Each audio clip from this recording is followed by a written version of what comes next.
Hoje em Itaboraí, na terra do nosso querido colega, amigo do peito, Elio Cardoso. Estamos aqui em frente à praça, a Praça Nova, essa linda placa nova que o prefeito colocou, Prefeitura de Itaboraí, uma placa azul, linda.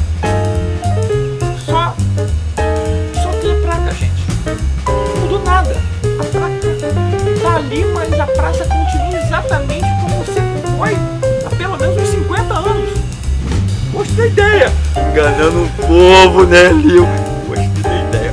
Bom, porque o nosso prefeito aqui de Itaboraí, ele que nem eu, tudo azul, placa azul, cheiro azul, prefeitura azul, vereador esmorfetear o povo, né? Azulão esmorfeteando. Capital esmorfetiana.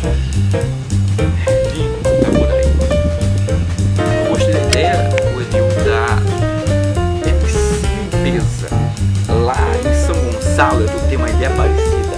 A Miss Lixão. Só que a Miss Lixão não é bonitinha que nem a Miss Limpeza. Ela é bem mais gordinha, bem descabelada, né? Você sabe que o orçamento tá muito brabo lá para São Gonçalo.